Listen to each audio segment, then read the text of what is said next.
Hello, ladies and gentlemen, and welcome to the Falcon and Winter Soldier series spoiler review, episode 3. I am the invaluable Trav Snail, and I'm joined by the man who, almost when we were about to go live, wasn't in his chair, so I was quite worried. I'm the Baron Taylor Field. I was the Baron's son. Kirklin Panzer. I was gonna go Baron. I'm the Baron's son.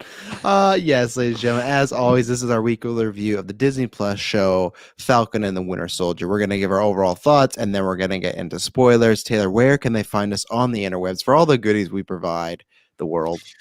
Ladies and gentlemen, you can find us with your internet connection. GeekVerse.ca is our home base. GeekVerseCast is our Twitter, and GeekVerse is our Facebook. Be sure to check us out on our Facebook because we have our fan base community Godzilla Monsterverse poll popping off, and it is obviously in honor of Godzilla vs. Kong, and we are in the semi-final round. It is King Kong from Peter Jackson's 2005 film against Fire Rodan from 2019 King of the Monsters. Kong has a strong lead. In the next round, I have a surprise that's going to pop up in the next round, so it may not be exactly Jet Jaguar. He just replaces one fighter with Jet Jaguar. So he takes Godzilla from 2014 out and just puts the Jaguar in. That'd be so good. Everyone would turn on the polls. Oh yeah. So talking about Godzilla vs. Kong, you can go check out our Godzilla vs. Kong spoilers review. Thanks to everyone that's checked that out so far. So once you watch that this weekend, check back. Tons of fun, lots of different opinions, but I think it's just one of those reviews that has a few good memes and maybe bloopers in it. Just a lot of good talking about these animals fighting. So it was a fun time. Gentlemen, what are you doing this weekend for streaming on Twitch, our weekly Twitch stream? What do you guys got in store for the lovely viewers? Or do you not know yet? Am I putting you on the spot? No, we always make a point of knowing. Yeah. Oh, that's a lie. Episode 1 of this, you're like, yeah, we still don't know yet. I have recorded proof, Taylor. What was that too? We always make a plan. Why did he point at Kirklin like this? Like his hands were crossed. Kirklin takes the lead on this. So, he's leading the charge. Hey, witch sister. So we've chosen to play Left 4 Dead 2. I think we have Dylan joining and probably Jessica. I don't know. What if not? 50, it'll be guaranteed to be me and Taylor. So there you go. We haven't even confirmed that there's crossplay if Jessica gets a babysitter and can play. She said she would just get it on Steam because she found it on. Computer run it. No, I don't know. They can barely run the podcast. It's an old game. I don't know. I don't know. Yeah. Ask her. Anyways, it'll be me, Taylor, guaranteed. We'll probably shoot for noon Sunday. That's kind of our base time zone that we've been going for. Mm-hmm. Well, there you go. Yeah, if you, as always, like Taylor promoted, Twitter and Facebook, that's the best place to follow us because you'll get the exact time when we go live. So check that out. If you really like what we do, head over to Patreon. That's how you can support us. That's how you help this channel grow, more shows, more content, and there's tons of benefits for whatever phase you join, but specifically the phase 2 tier, because you get ad-free episodes, you get exclusive episodes, early episodes. Next week we'll be recording our Mortal Kombat 2 commentary track for the patrons, and man, I cannot wait because the first one, fuck, that was so much fun. And the second movie, you guys probably don't even remember. I don't even know if you've seen it, but like it's 1,000 times worse in the best and bad ways. Like I think it's gonna be a really good time. And then we will be reviewing the Mortal Kombat movie. It got pushed back 1 week, so okay, cool. But we'll be doing that. So, and there might be a retro starting up soon for patrons. So there's tons of stuff going on over there. If you can't support us there, that's absolutely fine. Just head over to whatever podcatcher, but specifically Apple Podcast. Leaves a 5-star written review. The written reviews really help. They help boom us up the charts. They help us get new viewers and everything like that. So if you like what we do and think, hey, how can I support these guys? That's the nice, easy, like 30-second free way to do it. I'm trying to think if there's anything else. There'll be weekly newscasts, retros, a whole bunch of stuff. And then in April, you can go see, we did put out a fun little April Fool's Day video, but we do have some announcements coming in April very soon. Nothing earth shattering, but just some new content, some new things for patrons, stuff like that. I think there are some really fun things. So have I missed anything, gentlemen, that is out in the ethers I'm supposed to be promoting? Oh, I don't think so. I think you Not covered that I it know. all. There you go. So Good job, yeah, Travis. that was one of my best like ad plugs, and it's like 1 a.m. here. So let's get to it because this big boy has to work in a fucking hour. So ladies and gentlemen, this is Falcon Winter Soldier episode 3. Taylor, what were your initial thoughts of the Power Broker? That's what this episode's called. Yeah, I mean, we got a lot in this episode, but like it didn't feel like it was. I didn't feel like it was massively like affecting the story in terms of like a lot of heavy duty content, but I feel like it was progressive, and we got a few new curtains raised or whatever to show off some new things. And Curtains raised. yeah. What an expression. And again, like they got right into it at the beginning, which I liked, and then the middle had another cool like reveal, and then the ending. And they had another reveal, so it had like Another curtain. yeah, there were curtains that came up, and I really liked everything that we got. Obviously, this isn't a spoiler. You know, Baron Zemo is relevant to a point in the series, and you know that at some point they're connecting to him in this episode based on last week's, if you've seen last week's. So yeah, it was exciting to kind of follow up with yeah, it should have been. What is that, an action figure? It says Game of Thrones. Focus. Weird on the YouTube. False advertisement. But yeah, no, it was cool to kind of follow up with a character that was relevant back in Civil War. So I just like how this episode played kind of homage to a few different things back in the past. And homage. It's not Amish. It paid homage to Civil War. It paid the Amish. Oh, but yeah, no, I love that it answered a few questions, and there was like one main like worry I had. I was like stressing out, but like it answered that. Oh, now I understand the Game of Thrones thing. That makes sense. I thought Travis was playing with the banners. I was like, why do you put a action figure in there? No, that's on the game's thumbnail, his YouTube thumbnail. On the game, shoutouts to you, sir. Did you have a shot of whiskey or something before you were like Zemo in the nightclub here? We'll get into that. Kirklin, how was this curtain drawing episode for you? Yeah, I mean, just this and last episode just really feel like major chunks of like just an MCU movie. So it's kind of like interesting comparing it to WandaVision, where WandaVision some episodes were, I don't know, what would you say the average was? Half an hour, 20 minutes? Like I'd say 25, somewhere like that. Yeah, exactly. So those like really felt just like a TV like set I don't know, time frame. But this one, like it just like this one was what, 53 minutes, including credits. I don't know what it actually was.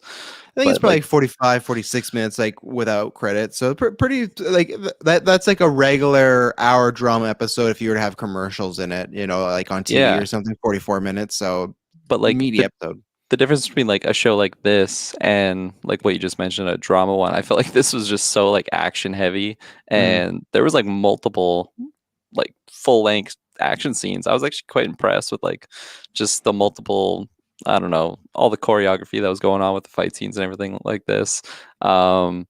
I really liked it. I like where the show is going. There's some things that just had me shaking my head and laughing, but overall, I definitely agree with what Taylor was saying. How it's really fun to get like Baron back and just like get thrown back to like Civil War, because like I feel like we mentioned this probably on an earlier episode, but like there's so many things in the MCU that like you kind of forget some things that happen because I don't know. There's a lot of movies, and like when you get after the events of like, I don't know, Guardians or like Infinity War, anything like that, it's kind of easy to forget just some, I don't know, more like I was gonna say Avengers level threats, but like pre-Avengers level threats, you know, just like bad guys and stuff. So, but it was fun to have him part of the gang again. I guess, yeah. I'll go into more in the spoiler stuff. I have lots to say about Zemo, but overall, I did really like this episode. Really action heavy, and it took us to some fun places for sure. Yeah, no, I agree. It's if you've listened to this episode 1, I liked, but I was like, okay, where are we going with this? Not sure if I loved last week, and this is about on par with that. I don't know if I like it more or less than last week, but it's pretty close. And I think Zemo was used really well. Again, that's spoilers, but I think he was used really well. I think there's lots of good character moments in this one. It was a kind of very James Bondy, Mission Impossible, like globe-trotting sort of episode. Like for most time, we kind of go to two places, but still, it's just like it reminded me a lot of Mission Impossible, where it's like you're meeting this, who's this guy, and it's like has some cool badass name. You meet that person, then you meet the next person. So I really liked all that stuff. Sam and Bucky continue to do really well, except I guess I should say they're actors, Mackie and Sam, but they continue to do very well. There's some fun characters we meet for the first time or meet again in this episode, and I think it had a really nice zinger at the end of it. One of those like, okay, this is like one of those I wasn't expecting, but I should have saw it coming. It's one of those where you're like, oh, like idiot. Like I said, like it was just perfectly set up. So yeah, now the show I was already looking forward to this week, but now every week, like, okay, it feels, it's kind of what we talked about episode 1. This does feel like one big long movie, and I quite like that. And this one I'll be very excited for in the future to watch it all together, because I think they're flowing together really nicely, episodes. And yeah, it was great to have Daniel Brubeck as Zemo. I think he's one of my favorite MCU villains. He came in at a time where MCU's villains were kind of lackluster. They were sucking. They were just like the guy that wanted to destroy the world, your Malekiths. I like Ronan enough, but just like monster-looking dudes. And here there was this regular guy who just wanted to take down the Avengers. And you get quite a few new wrinkles with the character that I was not expecting in this, and I think there's more to come. So yeah, I think this was another kind of home run in an episode. There's not much cons I have. If I do, they're like little nitpicky things, but I think the show is delivering all fronts. And it's fine. We only got 3 episodes, so that's sad. But at the same point, like Kirklin was talking about, like with them being longer, that feels like 3 episodes of this still means like there's a lot to go still. And I'm excited to see where this like show ends up, and like what it opens up, what it leaves open, what it closes. So there's still lots of questions, and yeah, I'm excited. So anything else before we get into spoilers? I really like the music choices that they had. There's multiple just really different like genres of music that they played, but I like them all. I thought they fitted really well in the scenes, and they're just, I don't know, I was having a good time watching this episode, and hopefully there's more to come. No country Kong moments, nothing like that. Go check out our review for that. Some good moments there. So, ladies and gentlemen, we're going to take our first ad break, and then we're going to do a deep dive in Falcon Winter Soldier 2 spoilers. So we'll be right back. And we're back. So I actually just want to start from the beginning. The beginning is the end, ends the beginning. I loved just like, because I was trying to figure out, I see these little balls, and like, until I can't remember her name, but until he turned around and saw her, she's the guard that was in Civil War. And there's this great moment where Black Widow and her have this stare down, and she's just like, move or you will be moved. So this woman's just like a badass. So that's, again, like, it's fun because Zemo was in that movie, tying it to Civil War. And to me, like, I don't know how I did not put together, maybe because it's, midnight, but when I was watching it, but just even that when we already did our predictions episode, none of us had talked about that Wakanda may want Zemo for, I don't know, killing their former king. Like, you look at the last in Black Panther, they were after Claw. Like, Black Panther left Wakanda to go get him for like decades earlier, just stealing vibranium. So it's like the guy that killed their king, that did all these things. I don't know how. I don't think, like, I've not known anybody personally in podcasting world, friends that brought up, oh, I bet Wakanda will have a presence in the series. And it just makes, like I said, I feel like an idiot, because it was right in front of us. Like, all the breadcrumbs were there as far as what T'Challa's done in the past, Wakanda's done in the past. They've hunted down fugitives that have wronged them. And the fact that we once never talked about, hey, Wakanda may have a problem with Zemo being out. I'm very interested to see what happens next episode. And like, what sort of, like, because I feel like you can make a deal with her, but if you're making a deal with Wakandans, like, it's not going to be something that's just going to go away. Like, I feel like it's going to have implications. So I thought that was really well done. I can't wait to see the opening of next week.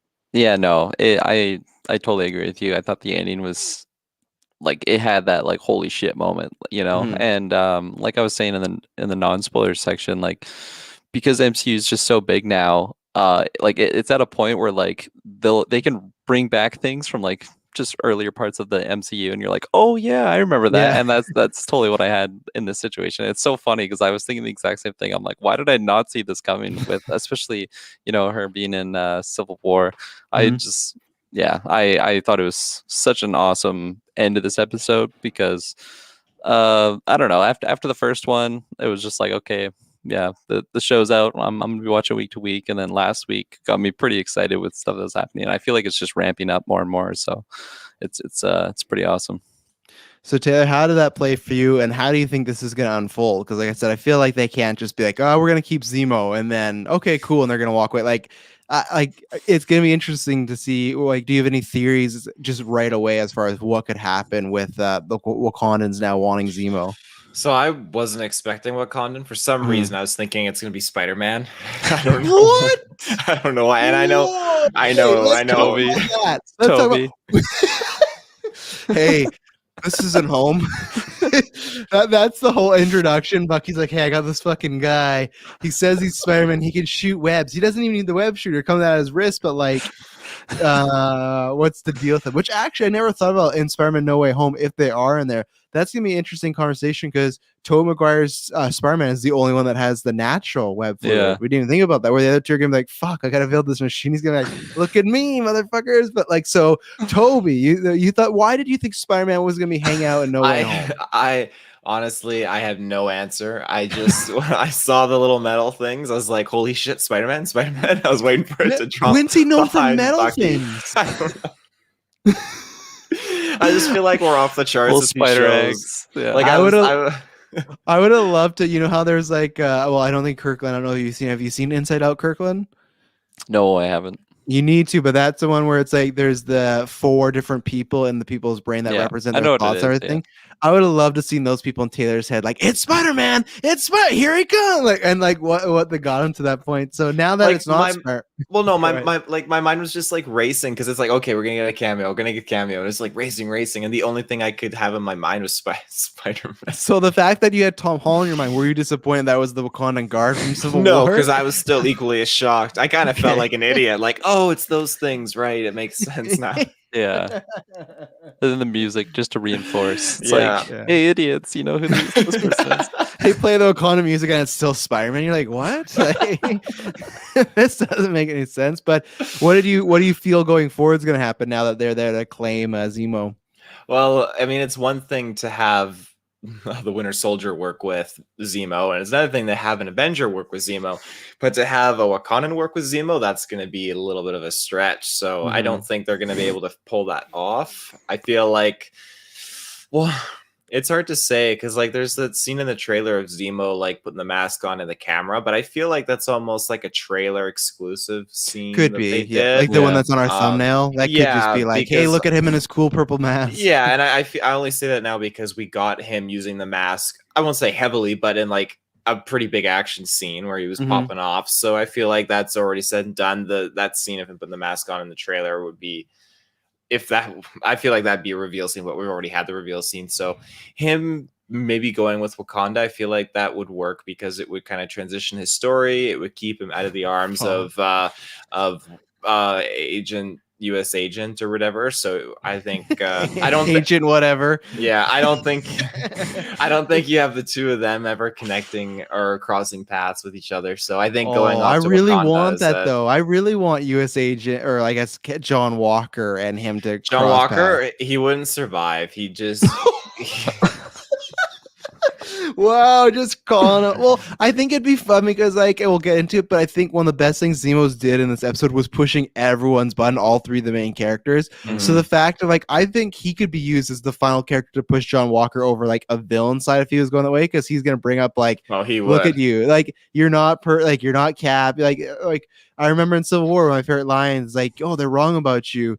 There's a little blue in your eye. And he's talking about Captain America. That's the only thing that makes him not perfect is his eye color's not like perfectly blue. And if he were to talk about to John Walker, it's tough because you talk about that scene with the mask. Because the only way I think that scene could still be in the show is if it's at the very end and he's escaped it all and he's kind of revealing to the world like, here, I'm Baron Zemo and I'm sticking around to kind of terrorize you and everything like that, or to get rid of superheroes. But so you think he's going to end up in Wakanda? You think they're going to take him to Wakanda? I mean, you do make a good point. He could tip over the iceberg for John Walker, and I'd totally be down to see that. I think that'd be hilarious. But he, Show McCurtain. Yeah, I feel like he's primarily going to be going to Wakanda. I feel like that's where his journey will go. And I mean, who knows? Like this could be a total redemption arc, and maybe he kind of turns into like an anti-hero or good guy, and maybe Captain America. with like the German accent. And I thought everything. you were gonna say he becomes king of Wakanda for a second. I was like, I'm not gonna go that far. Kirklin. Yeah, you know the we Captain need. America's that's in the mix. No, John Walker becomes the king of Wakanda. That we're like, we Oh, like him. no. No, That'll make a lot of people mad. yeah, no, he becomes he's gonna go to Wakanda and become the Purple Wolf, you know. And like even then, we should have got it last week. Like I feel like each episode they've mentioned Wakanda, and none of us were like, oh yeah, like we're just like, oh yeah, Wakanda jokes. But I think what's gonna happen is they're gonna make a deal with her saying we need Zemo. At the end of this, you'll get him. And then Wakanda won't get him, and that will drive a wedge going forward. I think they'll be because Wakanda is like we just read in for comic book versions a few months ago when we did House of M. Wakanda and T'Challa, they're always an ally, but you always get that sense of they're their own people as well. Like they'll work with the Avengers, they'll work with America, but if they really need to, they'll say fuck you and go back on their own. And that's the thing where I'm excited for.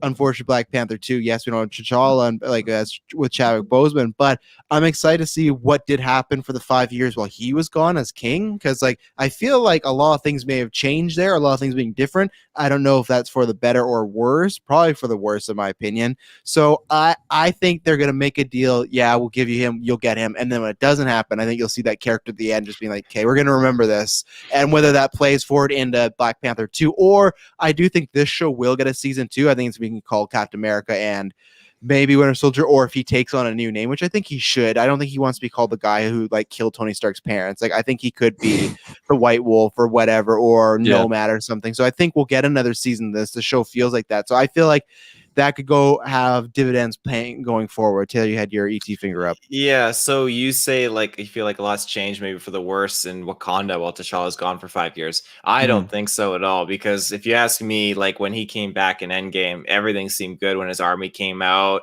He was going full ham, and then it showed him celebrating in his castle with fireworks and his people cheering. So it seemed like it was perfect. But that's a lot different when it's like, hey, space Hitler's here. We all have to come together, right? It's the same way. And like, I'm not trying to make this real world, but like in 2011 when 9/11 happened, everybody was like, we have a group of people we hate, we're going after those people. We're not going to get into the rights and wrongs and mistakes that were made. But after the terrorist attack, it was like everyone was united in one vision, right? I would feel the same way of, hey, fucking Thanos is back, the guy who did this, let's do this. Now you're probably right. I don't think Wakanda is like a crap or anything. I just mean like while T'Challa was gone, are they maybe a bit more brutal? Are they a bit less understanding? Like maybe in a way that T'Challa would have understood being on the ground with the Avengers. Hey, sometimes do like remember with Claw, he made that deal with oh man, I can't remember Daniel Kaluuya's character's name, but remember it's like you bring him back, and when he didn't, there is a faction of people that when you really let us down. What if more of those people are in Wakanda now, right? As far as like they wouldn't be understanding of Zemo getting away, they'd more hold Sam and Bucky to that, like, hey,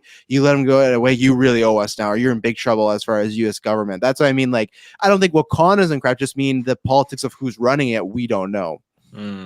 Yeah, that's an interesting take for sure. I feel like that would just be like a very interesting like switch around on like what we think we know about Wakanda right now, and I think it would just open up to a lot of interesting possibilities going forward. Just maybe like you said in a season 2 of this show, or just in MCU in general.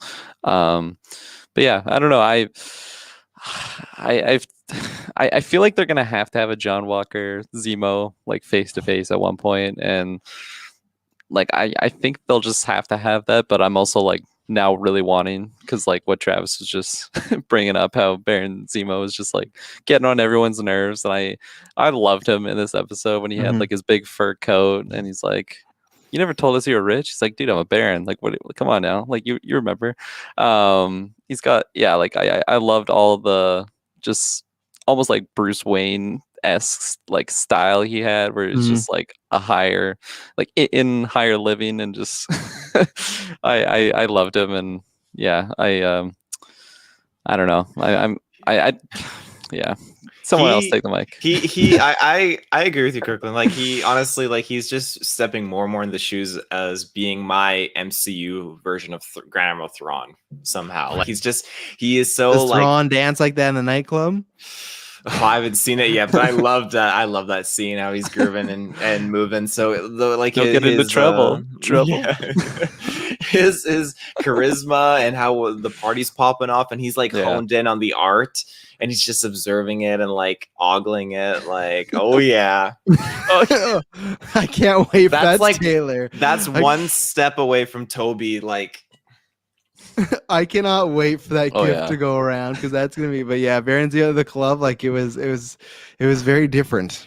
Yeah, he just really shows his character in this side that we didn't obviously get to see in Civil War because he was at war with the Avengers. But in this, it was awesome. Again, like you said, Kirklin, his big Bane coat. I really loved how he's just walking around everywhere with it on. Like, I want to cosplay. He is strutting. I want to cosplay as Baron Zemo. I really do. Like, I love his aesthetic, the purple mask and everything.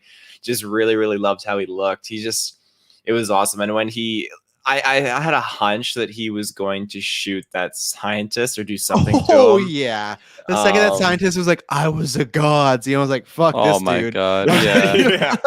That guy was like overacting that whole scene. I felt. Yeah, oh my gosh, he was definitely, like I always say, and sometimes to the Mandalorian of this, where it's like the way in WandaVision how I feel Hayward was the guy. It's like, oh, we didn't have much budget left. That was this guy where it's like you couldn't have found, like, no disrespect to the act, but it's like either he played it wrong or he was directed wrong because it was cheesy. But I did like, when he mentioned he was a god, we know how Zemo feels about people that like view themselves as like higher than. So the second he said that, I'm like, this dude's dead. Like, there's no way Zemo's letting him walk out, because he has the devil. Like, he's making the serum, but then he also has this status, and I like that because the whole episode.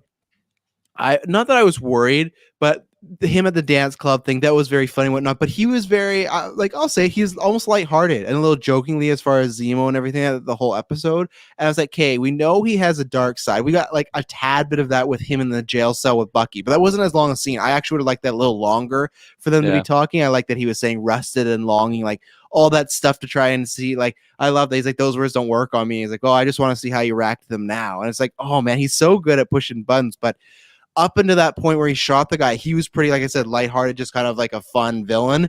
But then you saw his eyes again, almost like Civil War, like, okay, that's still there. That mindset of not wanting heroes around, these superpower beings is still there. And I'm excited because I feel like in the next 3 episodes, we will see more of that darker, like grim Baron Zemo, because when in Civil War he's not really joking, he's a very serious villain, and that's why it was weird to see him in this light where he has the expensive cars, he's making jokes, he's talking about Marvin Gaye and stuff like that, which is all good things. I was just worried, okay, did they trade this up for the darkness? But it seems like it's still there. It's just kind of a little hidden right now, and I really enjoyed that scene and everything they had him do.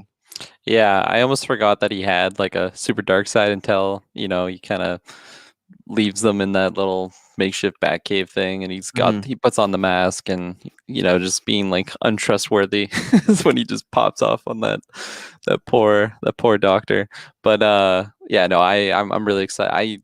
I agree with you. I think it is going to be a shift in his character moving forward, and like as soon as they were gonna get him out, I'm like, man, he's gonna find a way to just like benefit from the situation. He's gonna.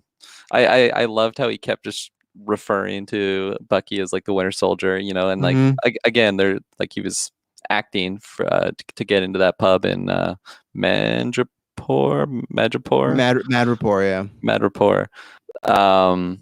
but I just loved it, like when he's just like you mentioned, saying like the keywords and stuff. Awesome. Well, and even in the fight, there's one where he's like, you have to act it up and play everything. But then he's taking guys and throwing them at Winter Soldier, like guys that aren't even in the fight. So he's like egging them on. That's what I like. Like he's trying to push his buttons. And I've said this many times on GeekVerse or in any podcast, but just like the trope of villains and heroes having to work together gets me every time. It works. Like I just love seeing, because it's always that dynamic of, we have this guy, we need him, but we can't trust him. And that's why I really liked to when he left the bunker.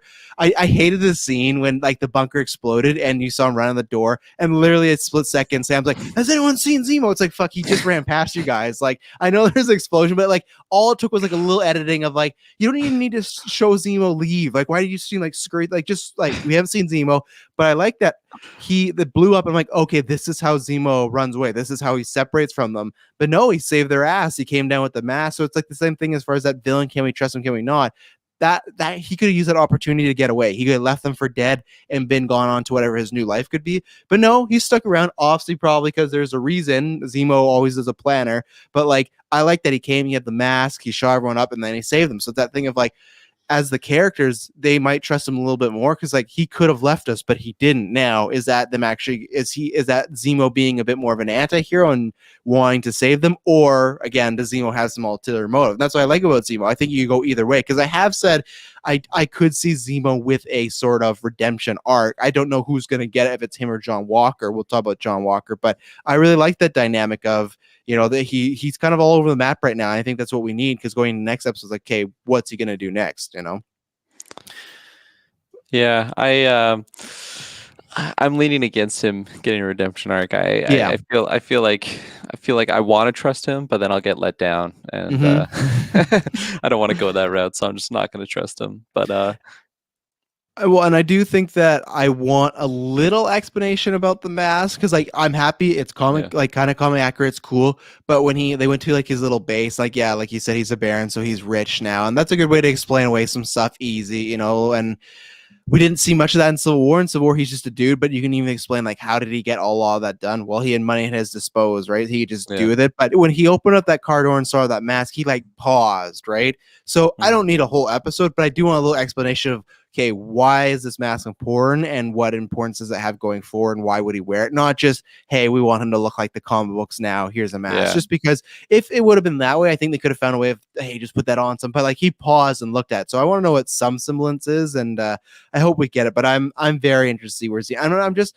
again, this is why I've always said, if for the most part, don't kill your villains, because if he would have died in Civil War, we wouldn't be getting any of this. And I'm very excited to see he's back. Yeah, and maybe that'll be a detriment Black Panther 2, you know, with Killmonger gone. So yeah. See.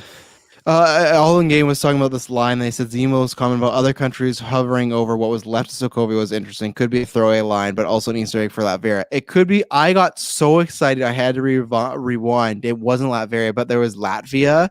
I thought I saw it, and I first thought said Latveria, and I rewind. I'm like, oh my god, they're introducing Doom's home planet right now. This is crazy, and then I look, oh, it's Latveria or it's Latvia. So it's like, okay, that's fine. But I got really hyped for a second there, thinking, oh man, here we go, Doom's incoming.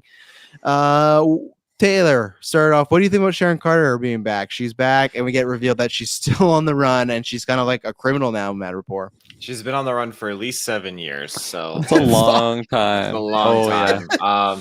So she was she blipped or not? I couldn't remember. Did they say in this? I don't think they said. No, she wasn't. I'm gonna assume she wasn't. Yeah. But yeah, that whole her kind of lifestyle and setting in Madripoor, I was really liking. Honestly, I'm pretty sure it's the shared set from Godzilla versus Kong. I'm pretty sure. Dude, I know the city. And like even Sam shouted out Skull Island in this. I'm like, did they just watch this movie? Yeah, literally right after. Then we get freaking I'm pretty sure off to the right of Bucky, Godzilla, and Kong were duking it out. So next episode, Zemo's like, I have a secret weapon. And he just rides in on Godzilla. That's just perfect branding. Like that's hilarious. So, synergy. Anyways, synergy. So. Again, I love Sharon Carter in this episode. I've realized now I think I'm more of a Sharon Carter than a Peggy Carter fan. I think Sharon Carter, like ever since her debut in Winter Soldier and just how she's popping off, like it's just she's an awesome character, and she is a totally different side because she was more like just attitude, but attitude with reason and just cause. Like she's just one of the people that was a genuine good guy, and I mean she got the Captain America's shield, she got the wings, and then they just fucked off and they didn't even follow up with her and get her apart and call her back. No, like they just totally left her out to dry or whatever. So it's just a shame, but no, she's living it up. She's like she's pimping it up here though, and Madripoor. She's got original art. Yeah, she's got original art, and she's just living the dream. But again, her whole fight scene that she had outside the storage container, really loved it. It was so badass.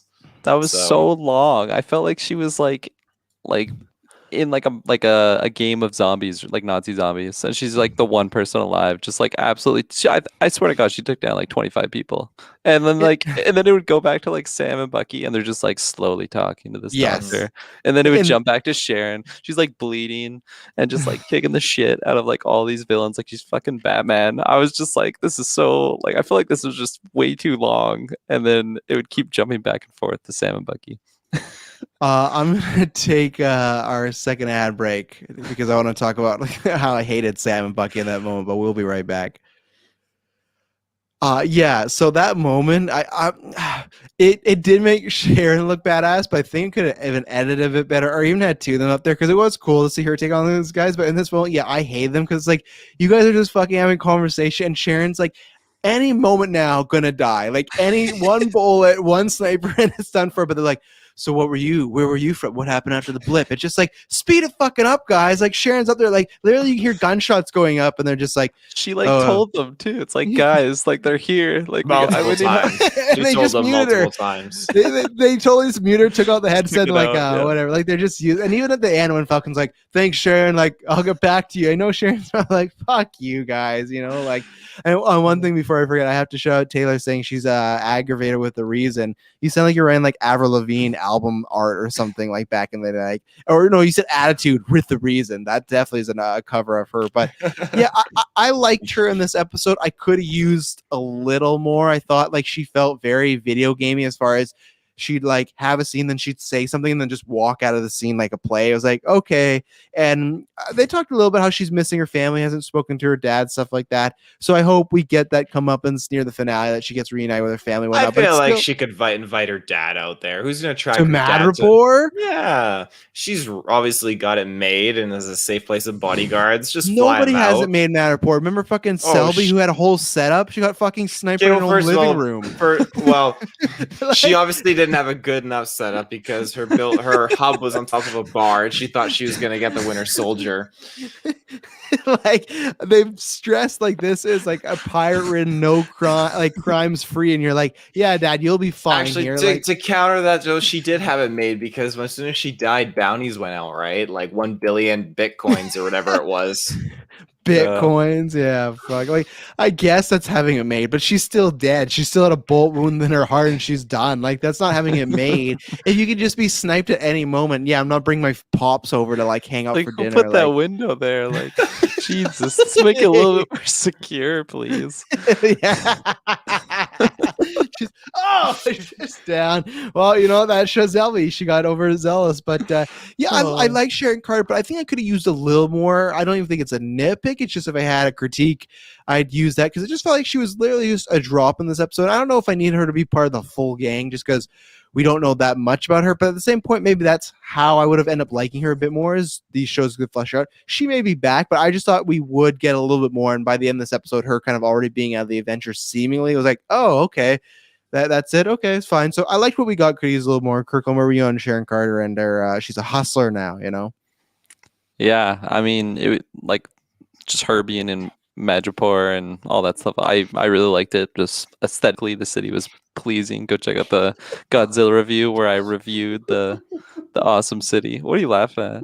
I'm just thinking about Selby and just like when she bought the place and like, you think this window's gonna be a problem? And the realtor's like, no, like look at this view. Yeah. Like you're gonna love it. I feel like I should put a wall. No, it's not worth the hassle. Like you're gonna be fine. And then cut to 10 years later. Oh, damn window. Yeah, like getting killed in your own living room. That's embarrassing. That is embarrassing. Yeah. Continue, sorry. I'm just gonna laugh about Selby for the next week until the next episode, to be honest. So yeah, just all the Madripoor stuff was awesome. All that stuff was awesome.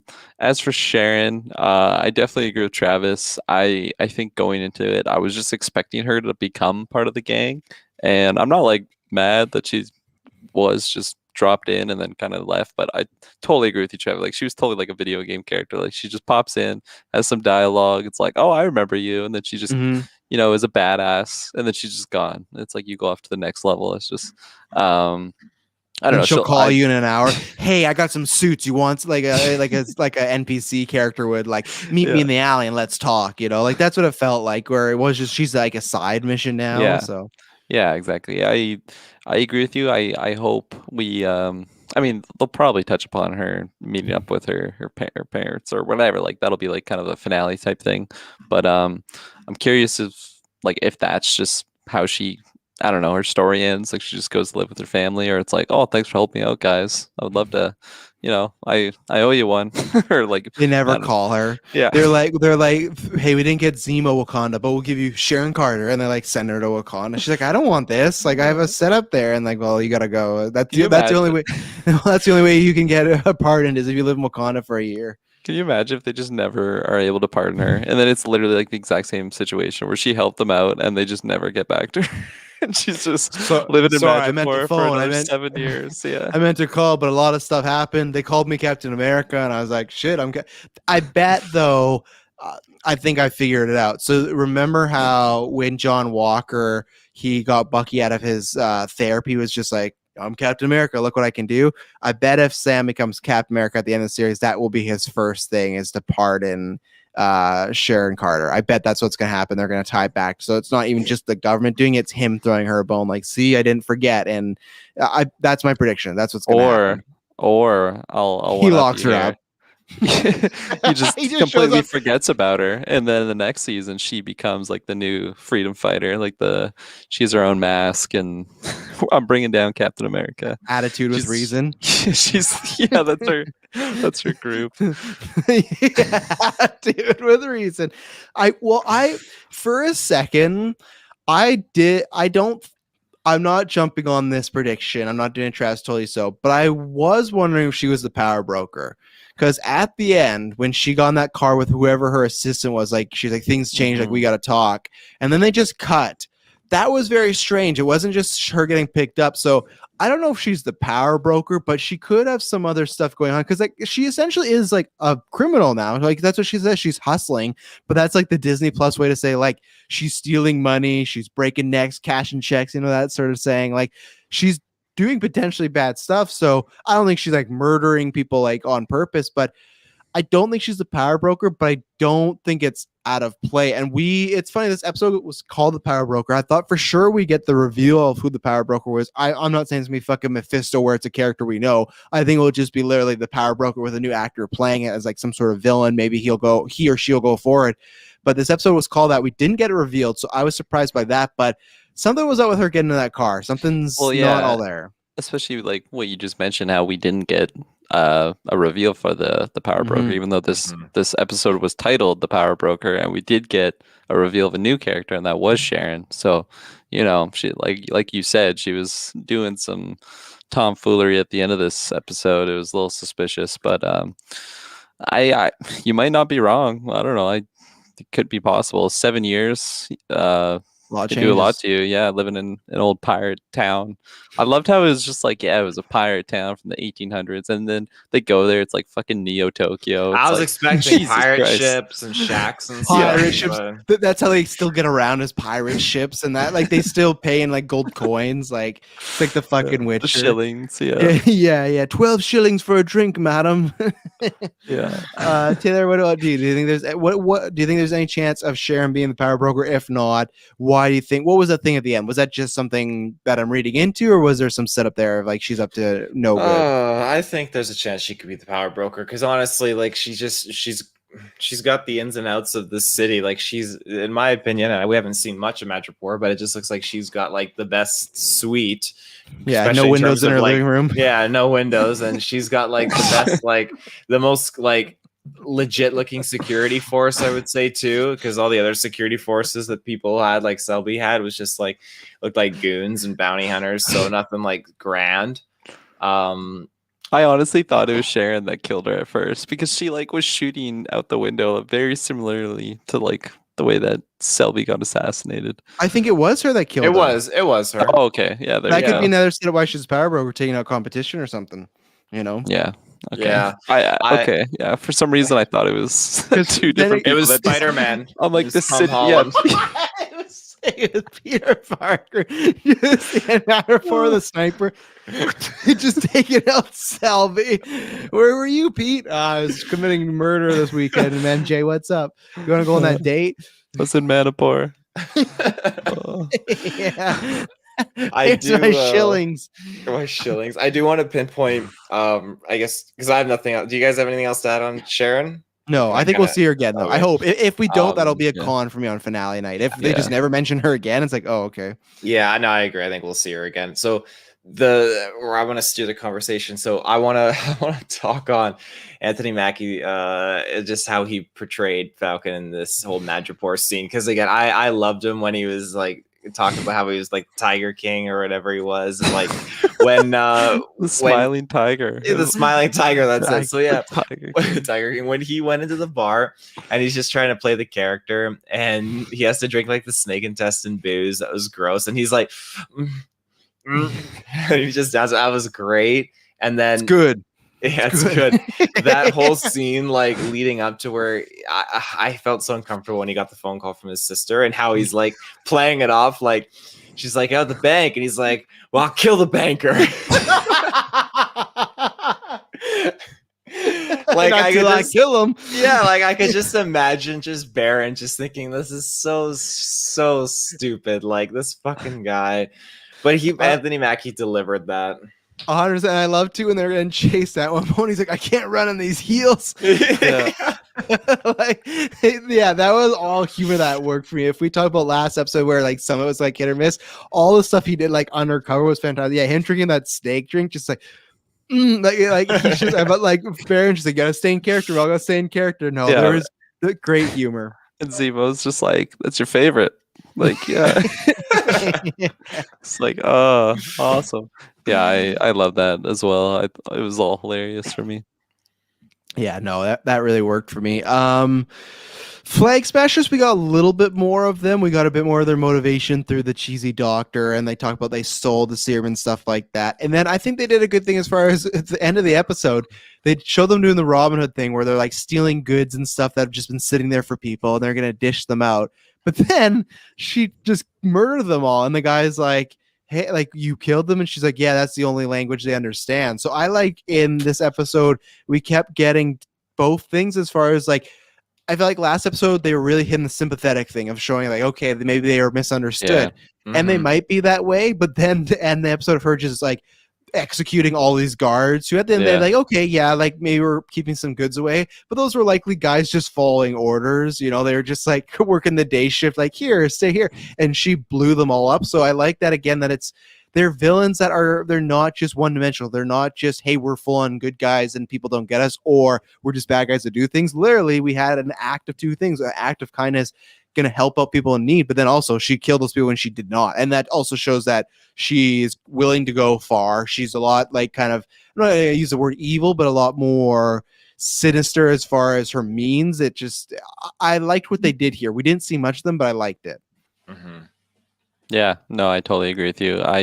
Because I really like the sympathetic stuff that we got last week, but I was kind of concerned that it was just going to be getting like they're just going to keep pushing that, especially like in the beginning of, or not in the beginning of this episode, but early on in the episode, we got more of that. Like, I don't know who that person is in relation to, her name's Carly, right? Yeah. Yeah. So like, she seemed pretty shooken up about that lady passing away. So like they're showing that, I'm like, oh, like this is kind of getting just annoying a little bit, but I really liked how it ended with her just being more of a darker side, because you can definitely understand like where they're coming from with their motives of the Flag Smashers, like especially when you have these examples of like the government programs focusing on just the people that got blipped and just kind of like forgetting about everyone else. So I did like that. I can see her side, but then she's also just like still chaotic, you know. I guess you could, the line would be like chaotic good, or like maybe something like that, or yeah, chaotic with reason. Yeah. Attitude with reason. Yeah. So, yeah. Well, and they set up while she was gone, she's about how she wanted to be a teacher and all this, and while the blow was like happening, she was that because there wasn't needed for like people, they needed help, but then when other people came out, they just cast her aside, which I get why she's mad, but at the same point, I kind of understand. Like, I don't understand Castanier's side, but I do understand. Like, well, if someone's more qualified and they're actually back, they should probably have that job over you. Like, it is a little more, but I think that's almost like a generational thing that I might be touching upon. Of like, hey, I think I deserve this, and I much like Zemo. I'm interested to see how they play them going forward. And John Walker, I feel like we have these three like potential antagonists who are not clear cut. Like, they're not just I'm full on bad. They're either trying to do good or do good things in their mind. So. John Walker is getting worse though in this. Dude, I laughed so hard in this scene. He's like, do you know who I am? You know who I am? I don't care. Yeah, I'm gonna be honest. I didn't really like that because I felt like last week there was a good bounce of him trying to be a good guy to him being douche, where this was just almost full douchey, and I didn't like that almost from last week when he said like, hey, stay out of my way. Now he's almost switched. So I get he's still trying to do good, but it just felt like to me, I don't, because I guess it's the first time seeing it. So, because before we had only seen him on that mission save Sam and Bucky. So this is seeing him in action by himself. So maybe he's been like this the whole time. Maybe the good guy thing was just a front, but I don't want the good guy act to be he was trying to put on a front for them. I really did want to be he's trying to be a good guy, but he's failing. I don't want to be, he's just pretending, because I think that makes him less interesting. But there wasn't enough in this episode for me to like really decide, this is the route they're going with him, because he was only in like 2 scenes. He was in that scene, and then he was in the scene where they said, we got to track them down because they got Zemo out. And shout out, I can't remember who said it, might have been all in the game, but someone did say they thought Zemo was going to get breaking out by Sam and Bucky, and that did happen. So maybe that's the reason they gave John Walker such like a very loud, like intense scene, because they knew he was only going to be in one part of this episode. So here, put something in the bad guy camp. I just hope next week when we see him, or the next time we see him with more scenes, he's back to a bit more leveled, and then we start going in that direction of like, I'm fine if he ends up being completely mad or bad guy, but I just like last week the bounce. But again, we only have 3 episodes, so maybe the bounce was he was trying really hard and spending a whole episode with Sam and Bucky. He's like, fuck these people. I hate it. No one respects me. I'm done with it. So yeah. Yeah, no, I agree with you. I just with his little spaz that he had in this episode, like I feel like they're just really trying to like show the viewers that like this guy is really trying to like prove that he's, worthy of being Cap, and it is a lot of pressure, and I thought they did a good job showing that like with his like introduction in episode 2. So like what you said, Travis, like I like the bounce that we got last week, how I was kind of rooting for him, and then he just like yelled at them to get out of his way, and it's like, oh shit, okay, never mind, I don't really like this guy. And then here it was just like, okay, yeah, I remember that I don't like this guy, and I don't think I will like this guy. So I hope there's some more character stuff with him in the next episode. Well, and that's why I do like the line, and I maybe that'll add to it, just him being even more off the cuff. It's just when he does say like, you know who I am, the guy goes, I don't care. I don't think you'd get that with the real Captain America. Like with Steve Rogers, people would care. No one would say that to him. But I think even now, just public are looking at him as a poser, which is not an image you want. So Taylor, anything that you took away from John Walker? Oh, sorry, go ahead, Kirklin. Sorry, like was that guy American? No, he was German. No, yeah, but so, like, why would he care about Steve? Well, I just Captain America. I feel like he's exactly. Like, it's like, where's Captain Germany? Yeah, he didn't work out too well. No, I feel like though, like because he's even American, I just feel like because of what Steve Rogers had done, like fighting in World War II, like taking on like with the Avengers, saving New York, like right away, you'd almost be like more scared or respecting that guy. Where this guy's just like, you're just a dude in a suit. Like I don't know who you are. So, bust. I don't know if he felt the bus. He has 3 Medal of Honors, Taylor, but that's why I would take it. Like you could be right, it could be the American thing, but I think it is a little more like, hey, you're a poser to the throne. Like you're not Captain America. We all know it, but you weren't born in the 30s. yeah, I can't relate to you. But Taylor, any thoughts on John Walker this episode? Yeah, he's going on this spiral downwards, and even at the end, this last scene where he talks about how they don't care about they just want like results or something. They don't care how we do it as long as we get it done. So he's obviously getting shadier and shadier. He's storming into this German dude's business saying, you son of a bitch. Like he's just swearing at the guy. Like yeah, he's just not very Cap like. No, and then I can't remember his character's name, but Battlestar is just kind of like, I feel like he's like supporting him, but he's trying to like so strong. Them. He's like so strong-headed. I feel like his little buddy, like Cap. I'll just call him. I don't know if I want to call him Cap. John Call him Walker. John He's Walker. Yeah. just constantly like freaking out, and this guy's like, "Don't worry, man, we're good." Yeah. Well, I feel like if let's say okay, it's Endgame, the portal's open, and like they're like, "That's everybody." Like, if you wanted more, and then you have obviously John Walker and Battlestar. They're totally dead. They're the first ones to die. Like, I mean that in a nice way. Wow. Even over Howard the Duck, they didn't make it out. No. So. My last big point I have in this, I just want to talk about that. We didn't get too much with Bucky. Like, we got lots of episodes with Bucky, but it wasn't like a really centric one. But one thing I got very interesting that they were talking about how, with John Walker and what the shield, because we also learned that they had extracted the serum from Isaiah Bradley. So I imagine we will see more of him, but that was like another, like, okay, when he was referring to being experimental on this would happen. And then Sam was like, well, you're right. Maybe I shouldn't have given up the shield. I should just destroyed it. And then Bucky says, well, I'm going to take it before you destroy it. And he said this in the reverse order, but he says like the world the way it is right now needs a Captain America. So it's very interesting that he wants Sam to be Captain America, but if like, he's pretty much saying like, if you're not going to be Captain America, I will be. And that's where it's just like, that's a very interesting character development for me with Bucky of like, he's taking that on himself of like, I don't think he wants to be Captain America, but like he said, he knows the world would need it. So he's willing to get the shield and I guess maybe go incognito and just be Captain America because he feels at least, even if John Walker can't do it, he'll try and do his best to be what Steve was. And I found that really interesting. And I don't think that's going to happen. I think Sam's going to realize, hey, I should be Captain America. I can do this. I want to do this. But the fact that he said, yeah, if you don't do it, I will. I really like that wrinkle, and it's going to be interesting to see what unfolds the next few weeks with him saying that. So, yeah, no, I totally agree with you there. Because I've liked all the Winter Soldier stuff that he's been dealing with, like the PTSD stuff about just dealing the fact that he was such a, I don't know, like just a killer, and like I like when they show everyone just like looking at him that way.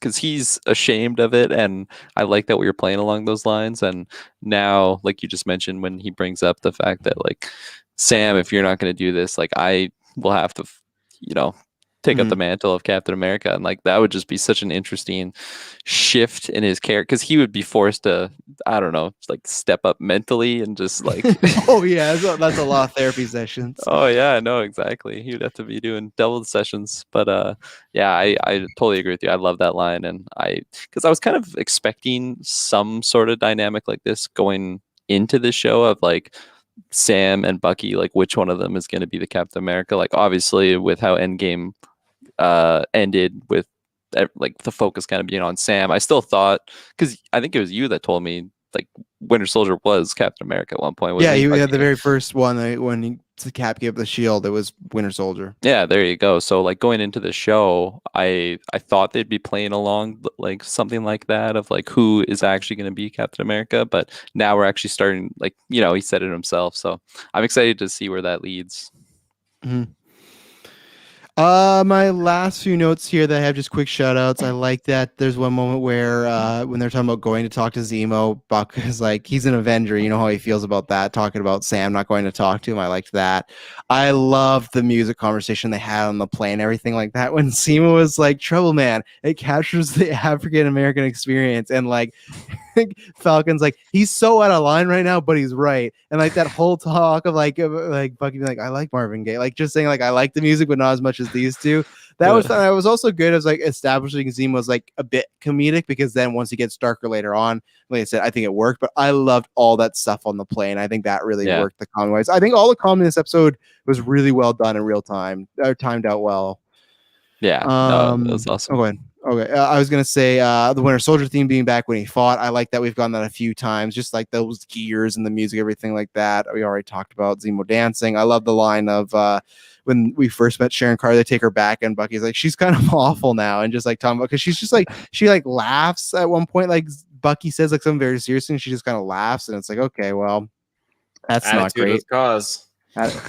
With a reason. Now it's because that's the sequel, Attitude with of Reason, and here's my second album, Attitude with Cause. But yeah, that's all the little notes. Do you guys have anything else to shout out?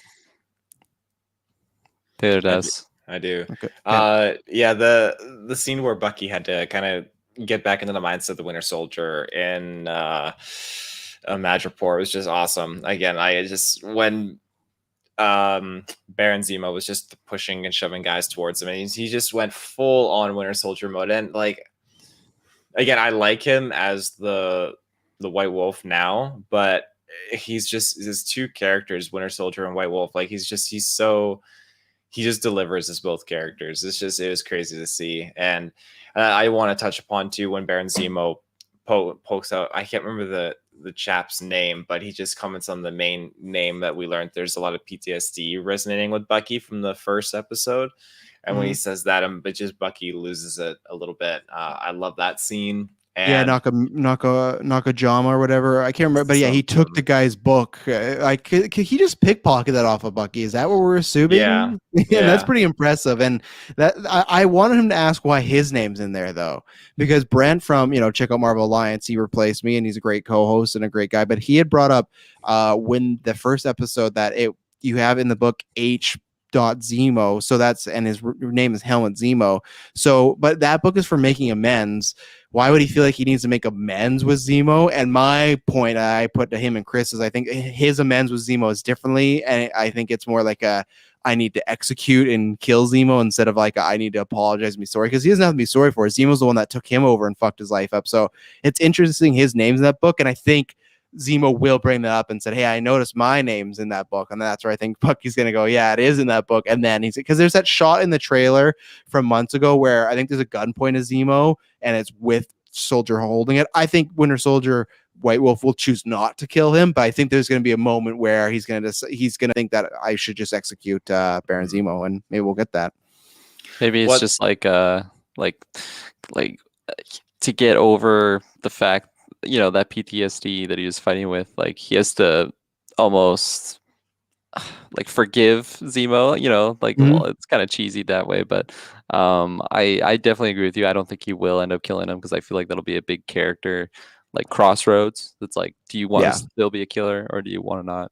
And How do you guys feel about the commercial we got at the beginning? Again, I just felt like this is such bullshit government propaganda. Like it irked me, and just seeing like, welcome back, and we can like reshape, rebuild, whatever. I can't remember the term they used, but it was just such a it was just bullshit commercial, just to kind of like make things feel like they're okay and can go back to normal when they can't. I mean, half the population was like gone.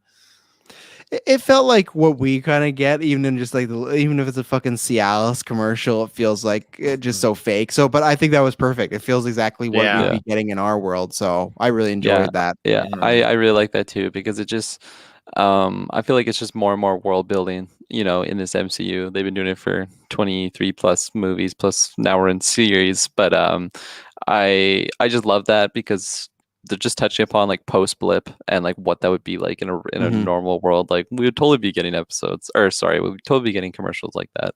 We're gonna get that with COVID, when we can all get back together. We're gonna get those same commercials. I guarantee you, like when they're hugging and they're like, be back with your loved ones. That's exactly what we'll get. We already get it now every day. Taylor will be pissed on his couch. Be like, look at this fucking bullshit. Fuck these government propaganda. Taylor attitude with reason. Yeah.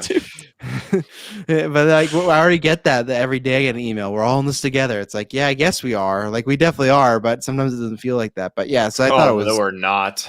I thought it was well done. Okay, well, that's everything for this week. We'll be back next week. I'm very excited to see what adventures we get into now that Wakana's getting in the mix. Zemo's back. Lots of good stuff. Yeah. So when you hear from us next, please subscribe as always. But we promise you, I'll not be boring. Peace. Bye-bye.